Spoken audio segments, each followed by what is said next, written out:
If someone in your life is doing this one thing, they don't just dislike you, they actively hate you and want to see you destroyed. And most people never recognize it until it's too late. They've already stolen years of your life, your confidence, your peace. Stay until the end, because what I'm about to reveal in the final moments will change how you see every relationship in your life forever. Hidden poison. You know that feeling when something feels off about a person, but you can't quite put your finger on it? When every interaction leaves you drained, confused, questioning yourself. That's not your imagination. That's your soul recognizing a predator. See, most people think hatred is loud. They think it's screaming, fighting, obvious aggression. But the most dangerous hatred is quiet. It's surgical. It's the person who smiles at you while slowly, methodically destroying your spirit from the inside out. I've been studying human behavior and ancient wisdom for over 2 decades, and there's one pattern that keeps showing up across cultures, across time periods, across every spiritual tradition. When someone truly hates you, they don't attack your body. They attack your sense of reality. They make you question everything you know about yourself. They plant seeds of doubt so deep that you start believing their version of who you are instead of trusting your own inner knowing. And the scariest part, they do it so subtly that you think it's love, silent warfare. This isn't about the obvious enemies in your life. Those people are actually doing you a favor. They're showing you exactly where they stand. No, this is about the people who claim to care about you while systematically undermining everything that makes you who you are. They study you, they learn your insecurities, your dreams, your fears, and then they use that information like a weapon. When you're excited about something, they find a way to deflate it. When you're vulnerable, they twist it against you. When you're strong, they remind you of your past failures. But here's what makes this so insidious. They do it under the guise of helping you. I'm just being realistic. I'm trying to protect you. I don't want you to get hurt. Sound familiar? This is psychological warfare, and most people don't even realize they're under attack until they've already lost themselves completely. The pattern. Every person who's ever tried to destroy someone they hate follows the same playbook.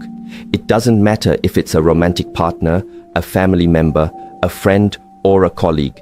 The pattern is always the same. First, they isolate you, not physically. That would be too obvious. They isolate you emotionally. They become your primary source of validation, your main confidant, your go-to person for everything. They make themselves indispensable to your emotional world. Then, they start rewriting your history. Remember that time you succeeded at something. They'll remind you of the luck involved, the help you had, the ways it wasn't really your achievement. Remember that time you failed. They'll bring it up again and again, making it bigger than it was, using it as evidence of who you really are. Slowly, your own memories start to feel unreliable. Your own judgment starts to feel questionable. You begin to depend on their version of reality because they've made you doubt your own. Emotional manipulation. But the real damage happens in the space between their words. It's not what they say, it's what they don't say. It's the support they withhold when you need it most. It's the encouragement they save for everyone else. It's the way they celebrate other people's wins while treating yours like inevitable losses. They become masters at making you feel small while appearing to do nothing wrong. They perfect the art of the backhanded compliment, the subtle put-down, the questioning look that makes you second-guess yourself. That's a nice dress. It really hides your figure well. I'm proud of you for trying, even though it didn't work out. You're so brave to put yourself out there like that. Each statement sounds supportive on the surface, but underneath, there's poison. And over time, that poison accumulates in your system until you can barely remember who you were before they showed up. The reality. Here's what they know that you don't. Your power terrifies them. Your light, your potential, your natural ability to create and love and grow, it triggers something in them that they can't control. So they set out to dim that light, not because they don't see it, but because they see it so clearly, it makes them hate themselves. This isn't about you not being enough. This is about you being too much for someone who's chosen to stay small. And instead of rising to meet your energy, they've decided to pull you down to theirs. They don't want to destroy you because you're weak. They want to destroy you because you're strong, and your strength reminds them of everything they're not willing to become. Internal damage. The worst part about this kind of psychological attack is how it rewires your brain. When someone you trust consistently treats your reality as questionable, your mind starts to adapt. You begin to filter everything through their perspective instead of your own. You stop trusting your instincts. You stop believing in your perceptions. You start to think that maybe you really are too sensitive, too dramatic, too much. Maybe you really do need them to help you see things clearly. This is called gaslighting, but it's more than just lying about facts. It's a systematic assault on your sense of self. It's making you doubt not just what you remember, but who you are at your core. And the cruelest irony? The more damaged you become, the more they point to that damage as evidence that they were right about you all along. See? This is what I was trying to protect you from. This is why you need me. Recognition signs. So how do you know if this is happening to you? How do you recognize the signs when you're in the middle of it and your judgment feels compromised? First, pay attention to how you feel after spending time with this person. Do you leave their presence feeling energized and inspired, or drained and confused? Do you find yourself questioning things you were certain about before you talk to them? Second, notice how they respond to your successes versus your failures. Do they genuinely celebrate your wins, or do they find ways to minimize them? Do they offer comfort and support during your struggles, or do they seem almost satisfied when things go wrong for you? Third, watch how they talk about other people when those people aren't around. If they're constantly criticizing, judging, and finding fault with everyone else in their life, what makes you think you're exempt from that treatment? The mirror. But here's where this gets really deep, and this is the part most people don't want to hear. Sometimes the person doing this to you is you. Sometimes we internalize these destructive voices so completely that we don't need external enemies anymore. We become our own worst critics, our own reality distorters, our own source of psychological warfare. We replay their words in our heads long after they're gone. We question our own perceptions even when we're alone. We've learned their language so well that we speak it fluently to ourselves. This is why healing from this kind of damage is so complex. It's not just about removing toxic people from your life, though that's often necessary. It's about recognizing where you've adopted their voice as your own and learning to distinguish between their programming and your authentic self. Ancient wisdom. In ancient Chinese philosophy, there's a concept called Shen, which refers to the spirit or consciousness that resides in the heart. When someone attacks your Shen, they're not just hurting your feelings, they're damaging your connection to your own divine nature. The Buddhist tradition talks about right speech as one of the pillars of enlightened living. Wrong speech isn't just lying or gossiping, it's any communication that diminishes another person's connection to their true self. In the Taoist tradition, they understand that when you try to make someone smaller, you're actually revealing the smallness in yourself. True power never needs to diminish others to feel strong. Every wisdom tradition across the world recognizes this pattern because it's as old as human consciousness itself. There have always been people who choose to build themselves up by tearing others down, and there have always been teachings about how to recognize and protect yourself from this kind of spiritual violence. The truth they don't want you to know is this: their opinion of you is not your reality. Their version of your story is not your story. Their limitations are not your limitations. You are not too much. You are not too sensitive.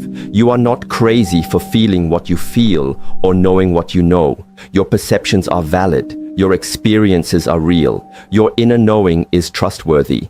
The fact that they've tried so hard to convince you otherwise is actually proof of how powerful you really are. Weak people don't need to be systematically destroyed. Only people with genuine strength and light become targets for this kind of sustained psychological attack. Breaking free. So how do you break free from this pattern? How do you reclaim your reality when it's been so thoroughly contaminated by someone else's poison? First, you have to acknowledge what happened, not minimize it, not explain it away, not make excuses for them. You have to face the full truth of how they deliberately damaged you, and you have to feel the anger that comes with that recognition. That anger isn't wrong, that anger is sacred. It's your soul's natural response to having been violated. Don't spiritualize it away with forgiveness before you fully honored what was done to you. Second, you have to start rebuilding your relationship with your own inner authority. Start small. Notice what you like, what you want, what feels right to you without checking it against anyone else's opinion.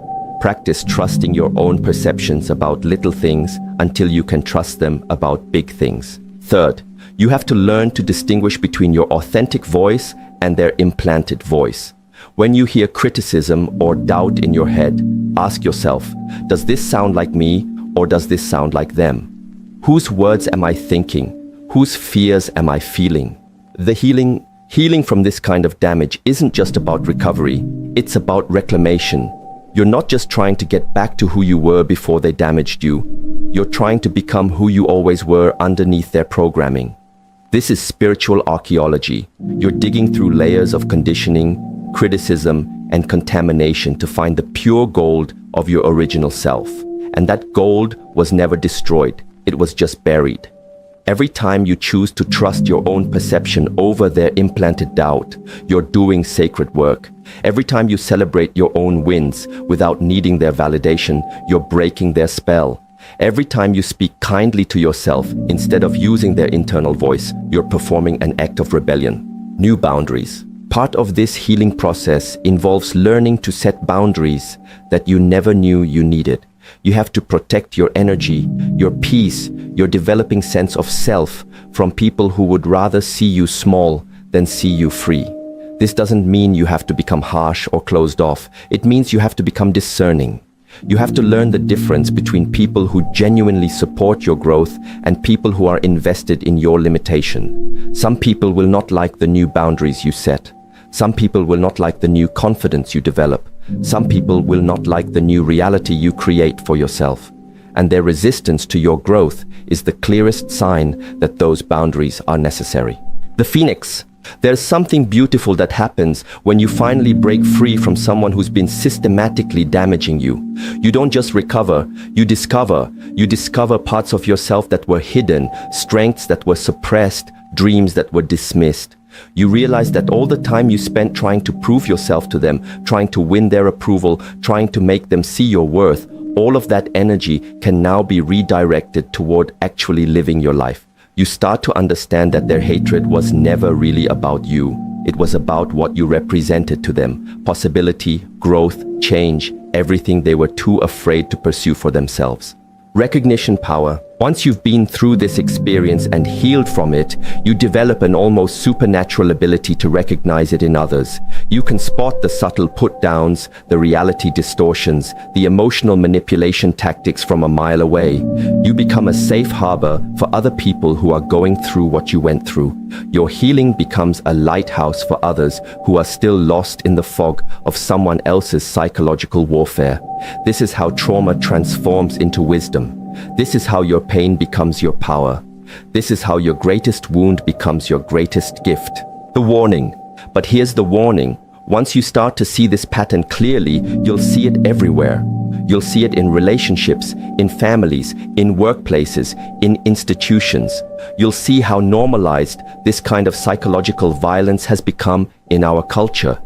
You'll see how many people are walking around carrying someone else's voice in their head, living someone else's version of their story, accepting someone else's limitations as their own reality. And you'll face a choice. Do you try to wake people up, or do you focus on protecting your own peace? Do you become a teacher, or do you become a hermit? There's no right answer to this question. Some people are called to heal others, and some people are called to heal themselves. Both paths are sacred. Both paths are necessary. Final truth. Here's the final truth that changes everything. The person who tried to destroy you actually gave you the greatest gift possible. They forced you to find your own inner authority. They made you dig deeper than you ever would have dug otherwise. They showed you exactly what you're made of. Without their attack, you might never have discovered your own resilience. Without their doubt, you might never have learned to trust yourself so completely. Without their hatred, you might never have learned to love yourself so fiercely. This doesn't mean you should be grateful for the abuse. This doesn't mean it was meant to happen. This doesn't mean they did you a favor. What it means is that you are powerful enough to transform even the most destructive experiences into fuel for your own evolution. You are not a victim of their hatred. You are a survivor of it. And your survival is not just personal. It's cosmic. Every time someone chooses healing over hatred, love over limitation, truth over manipulation, the entire frequency of the planet shifts. Your freedom is not just about you. Your healing is not just about you. Your choice to reclaim your reality and live from your authentic power is a revolutionary act that gives permission to everyone around you to do the same. So stop asking why they hated you. Stop trying to understand their psychology. Stop making yourself smaller